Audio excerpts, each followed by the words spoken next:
Boa noite a todos. É um prazer estar podendo estar aqui e falar com vocês, é um privilégio. Eu espero atender às expectativas de vocês, que nós possamos ter uma comunicação interessante. Resumindo, nós vamos falar, este livro Paulo e Estevão, foi um livro ditado por Emmanuel ao nosso amigo saudoso Chico Xavier. Este livro foi considerado por Chico Xavier, talvez, segundo ele mesmo, o mais importante livro, e por muitos especialistas considerado uma obra, uma literatura bastante desenvolvida. Nós vamos fazer uma palestra de todo o livro? Não ficaria bom. Então, esse livro tem duas partes. A primeira e a segunda. Na primeira parte, que é o que eu vou falar, nós vamos conversar aqui, é a parte em que Estevão, o primeiro mártir do cristianismo. Por que o primeiro mártir do cristianismo? Após a crucificação de Jesus Cristo, no ano 33, o primeiro homem a ser lapidado, a ser morto por pedras, por apedrejamento, foi Estevão, o primeiro mártir do cristianismo.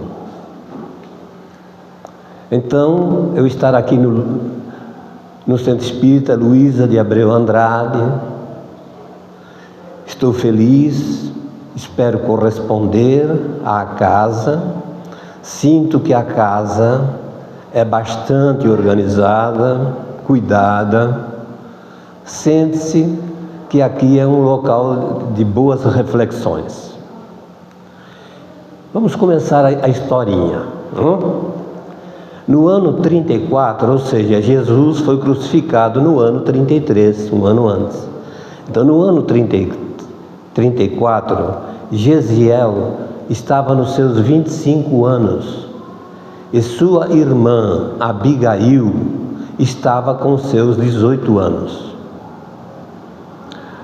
E eles veem seu pai viúvo ser morto pelo poder romano em Corinto, na cidade de Corinto.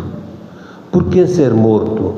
Porque os militares, os poderosos romanos, eles se apoderaram da propriedade dos pais de Gesiel e de Abigail. Se apoderaram, simplesmente tiveram que abandonar a casa, a propriedade, uma grande propriedade, e entregá-la para o romano, que ia além de sua autoridade. A sua autoridade não previa isso, mas ele abusou da autoridade, né?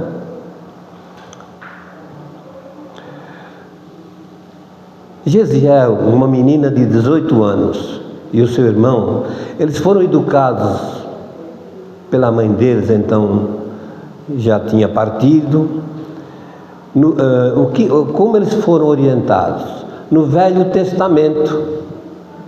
O Velho Testamento fala de Moisés e os profetas. E o profeta Isaías dizia que o Messias, que nós entendemos como sendo Jesus Cristo, ele viria, mas eles, sendo educados dentro do lar, dentro de uma educação bem bonita, eles nem sabiam que Jesus já tinha vindo e havia sido crucificado. Eles não sabiam.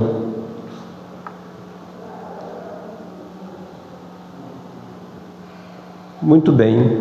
Então, Abigail, com 18 anos, ela foi aconselhada a sair de Corinto, porque os romanos não lhe propiciavam a segurança que ela precisava como menina educada e com uma fé muito forte no Criador, em Deus. Então ela foi aconselhada e acabou sendo adotada por um casal bom, em Jope, na cidade de Jope. E o irmão ele foi condenado a remar nas galeras.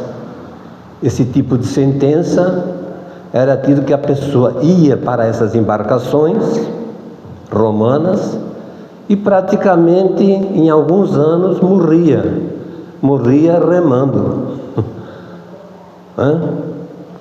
Esse foi o começo do nosso herói, que é a primeira parte do livro Paulo e Estevão.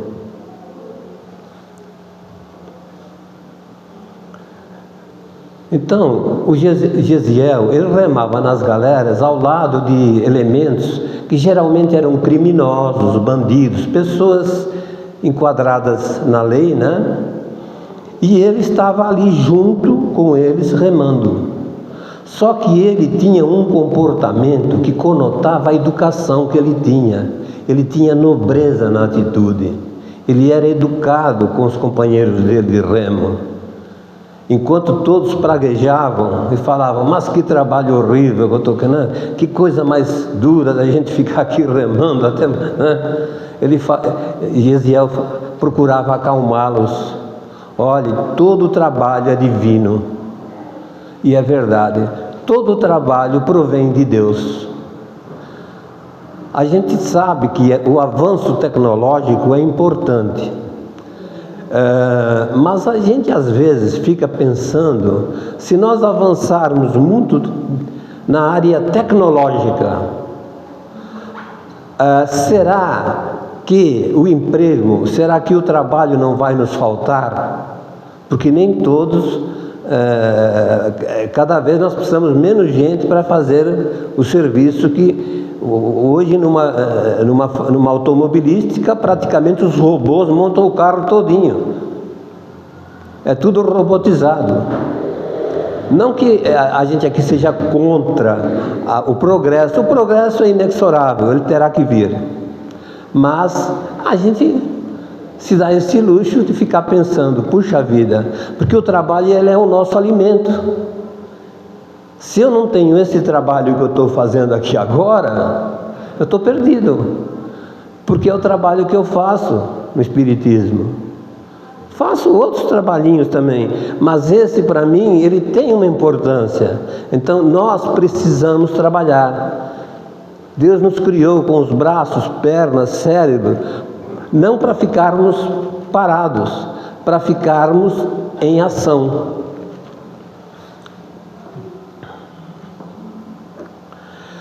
Bom, então está lá o Gesiel, o nosso herói, como vamos ver, ele está remando lá, etc. E este navio onde ele trabalhava, esta galera, onde ele era escravo, recebe um romano ilustre. Sérgio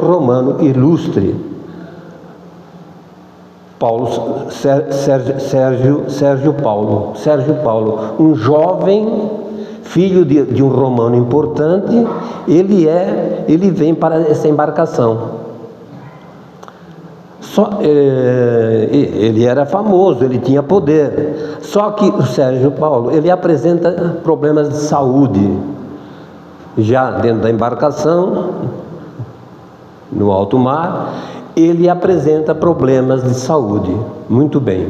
Apresentando problemas de saúde, o médico a bordo não conseguiu curá-lo.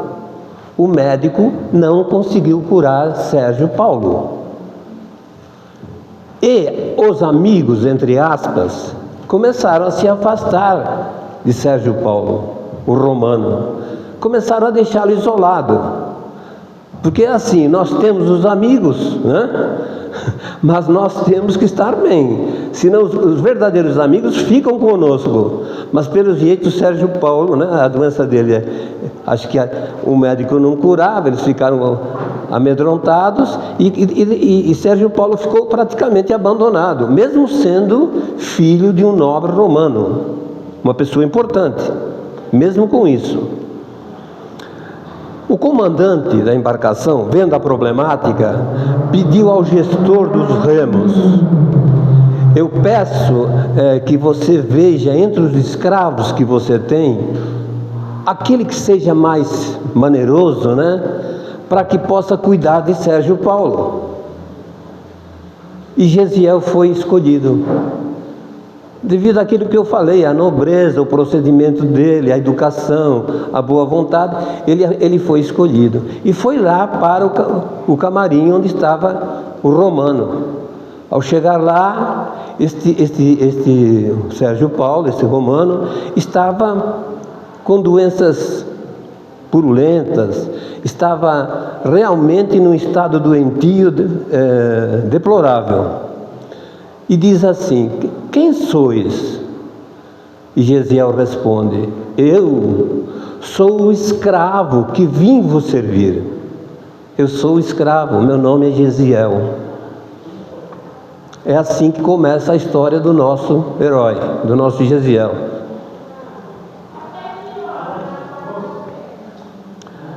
Muito bem, mas aí acontece o seguinte: com o trabalho perseverante, os cuidados amorosos que Gesiel tinha para com o doente, aplicando pomadas, medicando, trocando os curativos, não saía ali do lado do leito do doente, cuidava com todo o amor, com todo o zelo.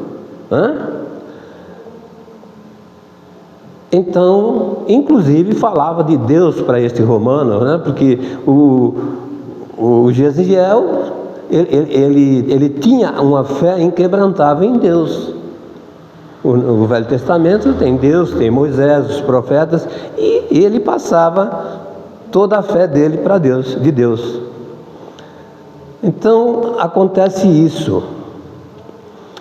Com o tempo, esse romano começa a apresentar melhoras e fica curado, fica bom, ele se cura. Então a tendência é mandar o Gesiel de volta para os remos. Gesiel ia de volta ser mandado para os remos. Mas aí Gesiel começa a apresentar problemas de saúde, os mesmos sintomas do romano. Ou seja, ele acabou por adquirir a doença do romano. Ele estava contaminado. Como ele não tinha o poder do romano, o comandante pleiteava jogá-lo no mar, porque se ele ficasse dentro da embarcação, ele poderia passar a doença para todos. Então iam jogá-lo ao mar. Mas esse romano, que era um jovem também, Sérgio Paulo, tinha muita dignidade, ele falou: de jeito nenhum, não vou permitir que vocês joguem esse jovem ao mar. Ele curou de mim, ele me curou. Quando os meus amigos me abandonaram, ele ficou do meu lado e eu estou aqui. Sim, mas como é que nós vamos fazer isso, companheiro? Como é que nós vamos fazer? Olha, faz o seguinte, ele disse para o comandante: escreve aí no teu diário que você jogou Gesiel no mar, que você o jogou no mar. Escreve isso. E quando nós chegarmos no porto de Jope, eu mesmo, por obrigação minha, vou levá-lo numa embarcação, vou levá-lo até o porto e deixá-lo lá. E vou lhe dar a liberdade. Vou considerá-lo liberto. É o mínimo que eu posso fazer pela cura que ele fez por mim. E assim Gesiel fica lá, é deixado na praia de Jope. Muito bem, ele é deixado lá e acabam acontecendo alguns incidentes, né? O romano pede a ele: olha, você tem que mudar de nome, porque se você ficar com o mesmo nome, Gesiel, eu posso ser comprometido, porque eu estou relacionado com fulano de tal em Roma, tal, e eu não poderia te dar essa liberdade, mas você a merece. Você apenas mantenha sigilo e troque de nome. Uma gratidão, uma coisa bonita. Então, Gesiel, ali na praia, acontecem os eventos que não é interessante citar. Eu aconselho a vocês, perdão aqueles que já leram, mas este livro, vocês devem lê-lo. Nós vamos abordar metade dele só, a primeira metade. Nós vamos falar até o apedrejamento de Estevão. Nós não vamos falar depois quando Paulo vê o Cristo, né? Essa seria a segunda parte. Este livro é considerado como leitura obrigatória, pelo menos uma vez por ano. Os presidentes de centro espírita devem lê-lo, e os leem. E às vezes até mais do que uma vez por ano. E realmente eu experimentei, ao lê-lo, muito conforto. Inclusive nós tínhamos o vício do tabagismo e estávamos fumando muito há uns bons anos atrás. E através do exemplo desse livro, ele me deu assim um pensamento de que eu deveria abandonar o cigarro, porque eu estava cometendo um auto-suicídio. Então ele me ajudou. Então ele fortalece a gente por dentro.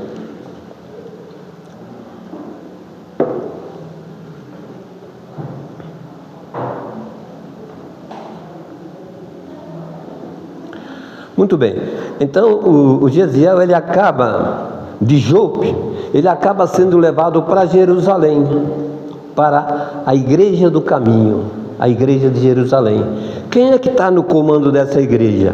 O apóstolo Pedro. Pedro está no comando. Pedro o recebe, ele chega ali febril, delirando, à noite ele fala delírios, né? Próprios da febre, da doença, mas Pedro cuida dele com todo amor. E Gesiel sente uma gratidão por Pedro, que o chamava desde o começo de irmão. Quem é este homem que me chama de irmão, se eu não sou da família dele? Muito bem, então assim o Gesiel vai sendo cuidado por Pedro. Também ali nós temos o Felipe, João, todos trabalhando, cuidando dos pobres, dos aleijados. Todos os infelizes iam no caminho para serem tratados. Porque em Jerusalém, no templo, os doentes não podiam entrar. Os leprosos eram impuros. Então é a mesma coisa, quer dizer, olha, só vem nesse centro espírita quem tiver saúde. Quem não tiver saúde não entra. Era assim em Jerusalém. Era assim. Muito bem. Então, depois de ganhar a confiança em Pedro, com todo aquele amor que Pedro cuidou dele, Gesiel fala assim: olha, eu preciso te contar a verdade sobre a minha vida. Eu sou um escravo e eu fui libertado pelo Sérgio Paulo, assim, contou tudo aquilo que aconteceu, tal, e eu preciso guardar sigilo disso. Estou contando para você porque confio em você, porque você para mim foi um pai amoroso. Então Pedro fala: Gesiel, é bom que nós mantenhamos sigilo quanto a esse amigo romano, porque aqui em Jerusalém há muitos romanos com outras intenções contra a casa do caminho, né? Então você procura de alguma forma, né, passar despercebido. Então eu vou te batizar, você a partir de hoje, você é meu filho, e eu vou te batizar, Gesiel, com o nome de Estevão. Você vai se chamar Estevão.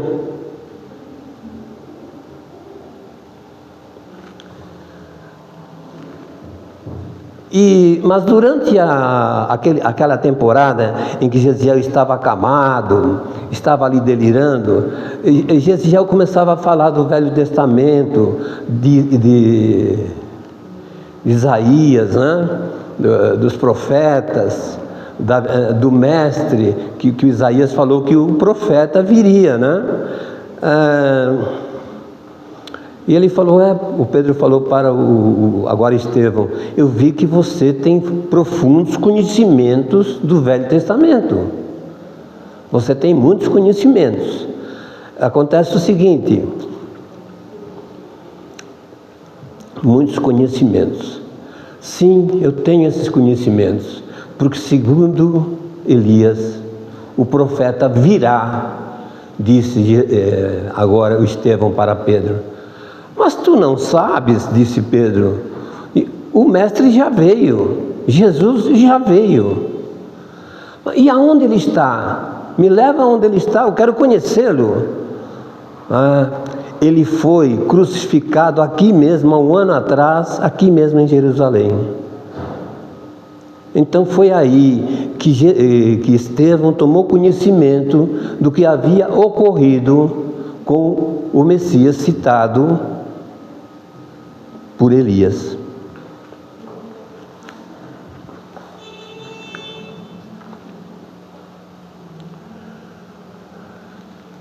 Pedro também fala de todos os ensinamentos que Jesus deixou, porque Jesus orientou a Pedro para que dirigisse-se à casa do caminho, para atender os necessitados, os idosos, os inválidos, aleijados, pobres, todos aqueles leprosos, todos aqueles que a sociedade rejeitava, eram ali acolhidos.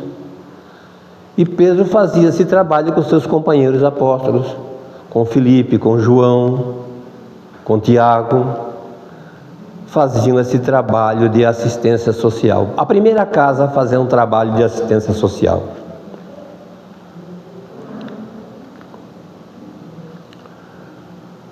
Agora, então Jesus foi-se no ano 33. No ano 35, nós vamos agora conhecer a figura de Saulo. Saulo, nos seus 30 anos, ele está em Jerusalém conversando com um amigo. Saulo tinha um porte atlético. Ele andava numa biga romana. Ele tinha muita cultura. Os maiores sábios foram professores de Saulo. Então aí o que acontece? Está lá conversando com um amigo dele em Jerusalém e o amigo fala: eu vim aqui em Jerusalém porque um tio meu foi curado da cegueira pelos homens do caminho. Falou para Saulo. Falei, o teu tio foi curado pelos homens do caminho? Aí Saulo comenta: cuidado com os inimigos de Deus, porque para Saulo, para os antigos homens que estavam ligados a Jerusalém, aos doutores da lei, o caminho, a doutrina do Cristo não era bem vista, porque Jesus era um simples carpinteiro. E eles punham Moisés nas alturas. Jesus não era ninguém.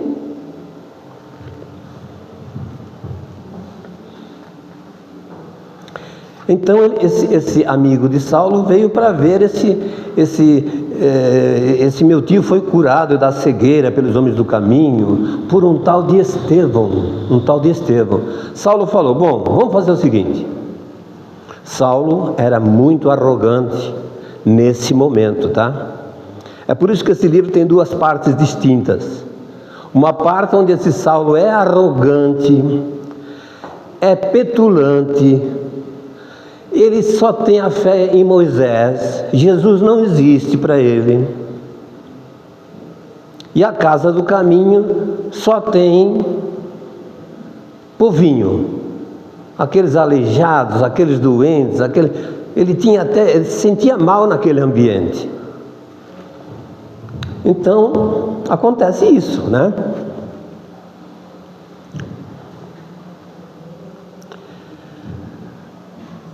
Quando Jesus entrou em Jerusalém, voltando à história de Jesus, nós esperávamos um Jesus bélico, um líder bélico, armado. Não, ele veio falar de amor, de perdão, de união. Então muitos se decepcionaram com o mestre.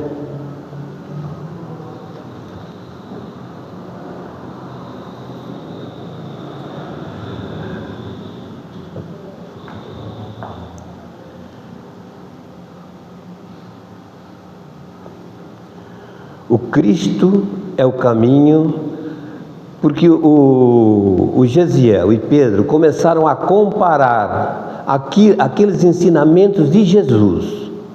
Começou a ser comparado com aquilo que o profeta Elias falaram, e viu que tinha muita coisa ali que estava batendo, né? Mas aí Saulo foi fazer um discurso, aliás, Estevão foi fazer um discurso, e Saulo ouviu esse discurso. Nesse discurso, Estevão fala que Jesus está acima de Moisés, e afirma: Jesus é o Filho de Deus, e está acima de Moisés. Moisés é humano, Jesus é divino. Moisés é olho por olho, mas Jesus é o amor, veio falar do amor, do perdão.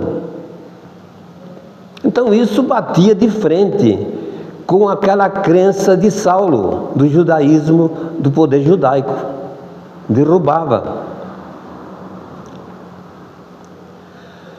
Porque eles tinham, para eles a lei era única, a lei era Moisés, a lei de Israel era fundamentada em Moisés. Moisés era o grande. O Jesus Nazareno era um carpinteiro que se aventurou, não era ninguém para eles. Saulo diz: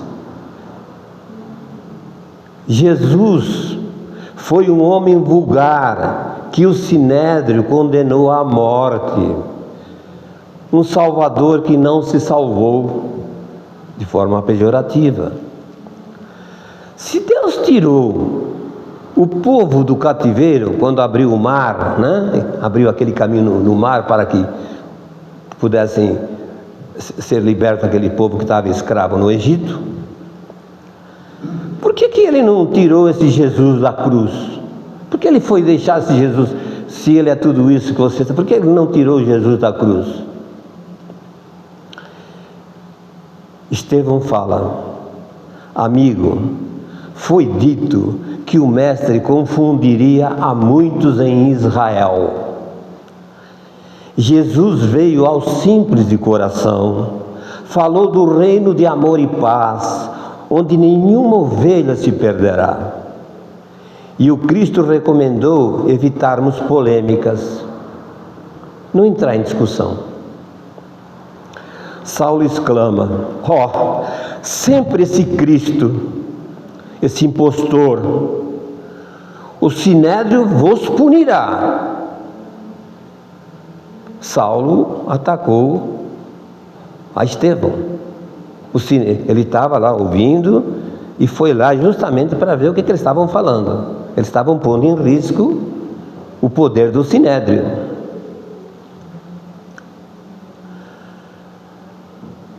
Estevão falou: o Sinédrio tem 1000 modos de me fazer chorar, mas ele não tem nenhum poder de me afastar do amor de Jesus. Uma pedinte, nesse primeiro discurso de Estevão, na Igreja do Caminho, uma pedinte se aproxima de Estevão e fala: minha filha, ela não fala há 1 ano, o senhor pode ajudá-la? Gesiel fala: eu nada posso, mas o poder do nosso Senhor Jesus Cristo há de fazer com que sua filha fale por misericórdia e pelo amor do Mestre. E a doente falou, pondo a mão na garganta. Eu agradeço de todo o fundo do meu coração a esse Mestre Jesus e dedico a Ele toda a minha fé e minha esperança. Aquilo criou um impacto, porque afinal de contas Saulo e seus amigos estavam lá. E os apóstolos ficaram preocupados. E agora, qual vai ser a consequência disso? Qual vai ser a consequência? E a consequência foi que Saulo começou a fazer uma perseguição a todos os apóstolos.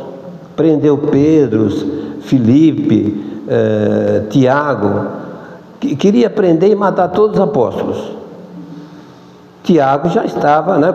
Tiago foi chamado lá, já estava lá, então Estevão.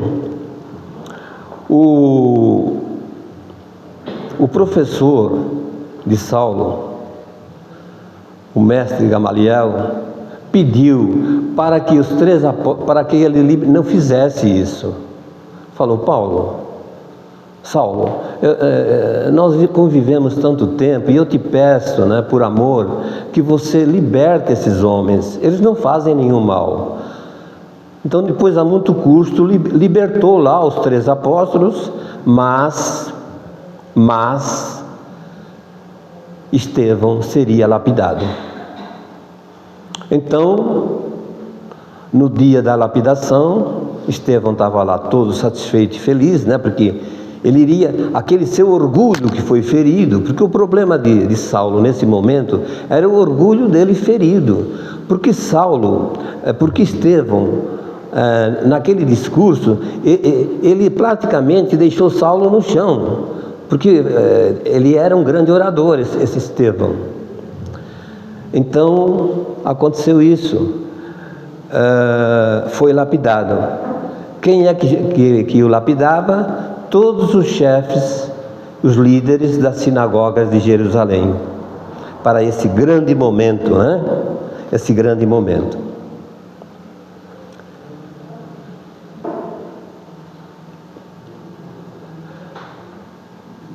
Saulo, não conseguindo afetar a Estevão, vai esmurrá-lo várias vezes e fala a Estevão: tu não reages? O mestre, a violência difere do bem.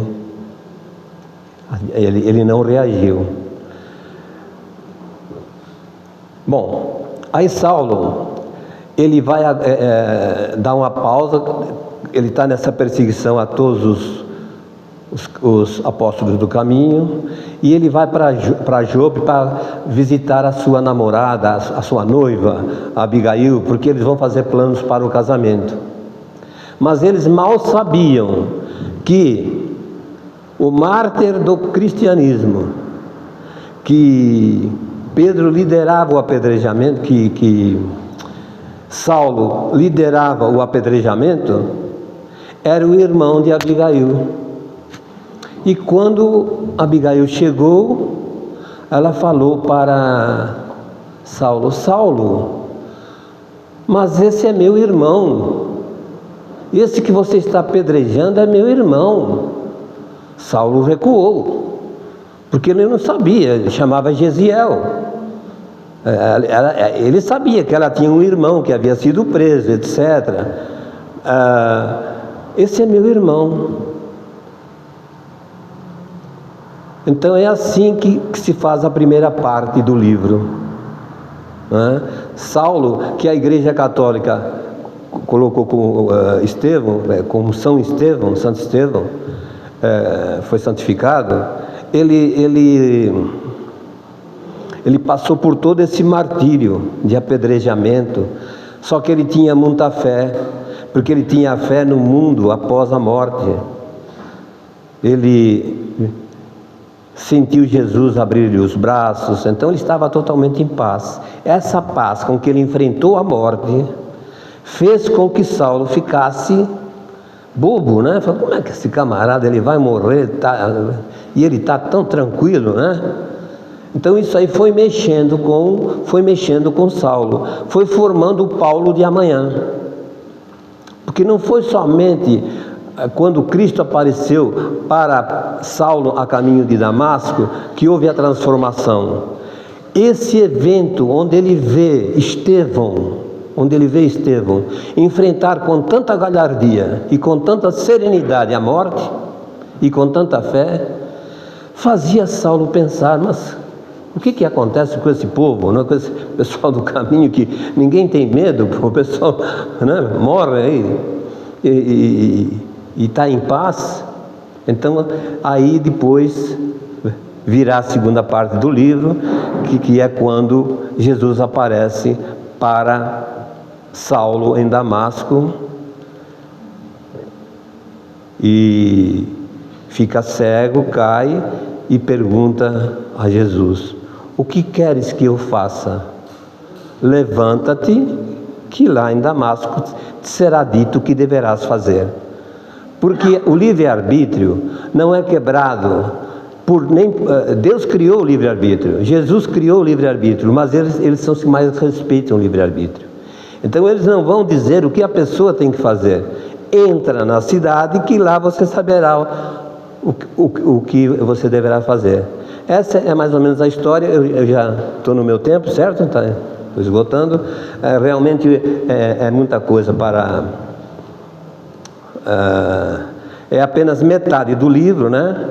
Mas esse livro ele é lindo. Talvez essa parte do Estevão nos mostre esse herói que foi Estevão, né?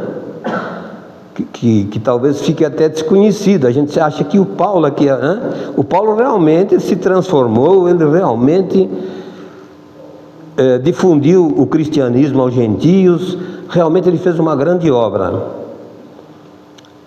Mas tudo começou com Estevão, a influência de Estevão. Inclusive Jesus solicitou a Estevão, lá na vida espiritual, que sempre estivesse na proteção de Paulo, para que ele pudesse seguir na sua tarefa. Obrigado a todos, obrigado pela atenção.